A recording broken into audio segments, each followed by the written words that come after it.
Hello and welcome to today's episode of Focus Atlanta. I am your host, Keisha Lancelin. Thanks so much for tuning in with us this Sunday afternoon. In our first segment, we're going to talk a little bit about returning to work. I know some of you have already gone back to work, but there are quite a few people who have not made that transition to going back into the office, and they've been able to work at home and work remotely, and it's been good not only from their perspective for their job, but it's also been good for their mental health. Well, in this segment, we're going to talk a little bit with Cassandra, and she's going to give us some tips about how to handle it because for some people, it's been a little stressful. Thanks so much for coming on the show. Thanks so much for having me. It's an exciting opportunity. Now, I got to say, well, first of all, none of us thought we would ever be here, right? Like, we've been working from home for so long. But then I don't think that we considered what it might be like to have to go back. Right. We don't think we even considered that we would be at home for so long either, right? Like the whole thing is just a whole new experience for all of us. Absolutely. Absolutely. So from the, I get it. So from the employer's perspective, we have to get back to what we call normal life. We have to get back to what we've been doing. But for a lot of people, that's a difficult transition. Yes. Any change is hard, right? So kids have a hard time transitioning. They're little humans. Us big humans have a really hard time transitioning, change, something new, something different. It does create a natural level of anxiety and stress. Absolutely. Is there anything that we can do? What are you telling people about how they can, I guess, get over the hump? Right. I think there's a lot of things that we can do. Part of it is acknowledging that it's hard, that change is hard, right? And sometimes it's like, oh, this will be fine. I've done this before. I've done this before. Life is, it's okay to not be okay.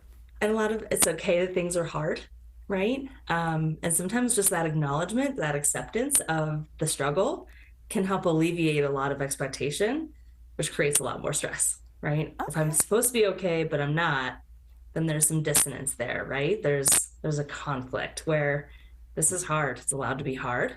What do I do about it? It kind of creates a more accurate expectation for and space for what is the solution because this is hard. Okay. That's helpful. I'm sorry, I interrupted you. Go ahead. No, that's all right. I think as far as just the first step of acknowledging that piece is huge.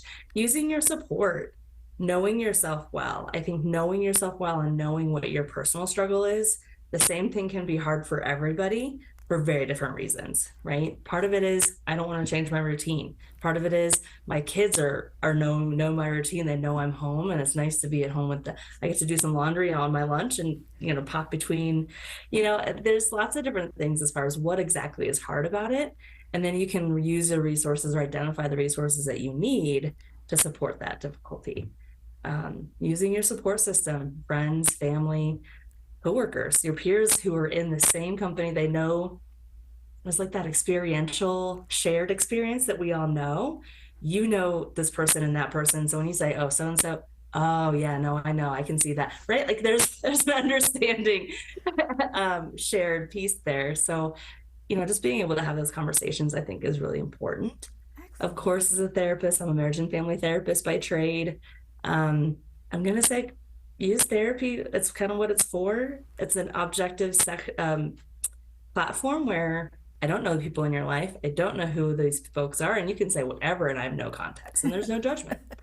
So of course, I'm always going to suggest that, but that's also not for everybody. And so just identifying what those pieces are. How do you create a new routine? How do you adjust to the new expectations? Can you negotiate, right? Do you have to go in? An employer says, hey, I want you back home, back in the office 5 days a week.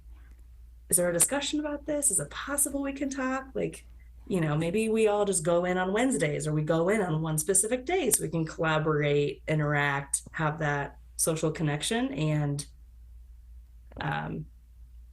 production, right, for workforce. So there's a lot of different little tips and tricks, I think. Oh my goodness, you've already given so many. I think you've given perspective to those who are struggling and feeling like they're alone struggling and like, oh my goodness, I was going in every day for years. And then all of a sudden, having that break of the pandemic, having this new normal has made it so much more difficult to get back. I might have to be in, spaces with a gazillion people, or with that one person that's, the king of microaggressions that I haven't had to deal with in 3 years. I'm gonna have to go back to that. So Right. thank How you. do I thicken my skin again? Yeah. Forgive me for interrupting you. Like, how do I thicken my skin again? And when you turn the camera off, just like in this example, I'm going to be turning this camera off in a few minutes, and oh, I'm in my normal environment again. I don't have to wash my face while I walk down the hallway and smile at people going to the restroom. I mean, there's so many different things where you're on a lot more often in between. Absolutely. And you're not alone. I mean, there's lots of folks who are in the same bus for different reasons. Well, thank you so much. Again, just speaking to you makes it, you normalized it for us, normalized it for some people who, again, were feeling like they were alone. And I think that that's helpful. Is there a website where people can learn more about Thriveworks? Absolutely. Thriveworks.com. We have offices throughout the country. We have many, many, many talented clinicians who are amazing at what they do. I'm lucky enough to support a whole team of them in Atlanta or in the surrounding areas. I love the region. I love working with Georgia folks. So Thriveworks.com. We have a phone number as well. But reach out. We're here to help. Thank you so much. It was good to meet you. Thank you. It's so nice to meet you too. Thanks for the opportunity again. Absolutely. All right, guys, we can do this. I know, switching it up on you. Everybody, wants you to return back to work. But it doesn't have to be stressful. It doesn't have to be hard. Maybe with some tips, maybe with talking to someone, you can get over the hump. Take the opportunity to learn more. Stay tuned for more Focus Atlanta. We'll be right back.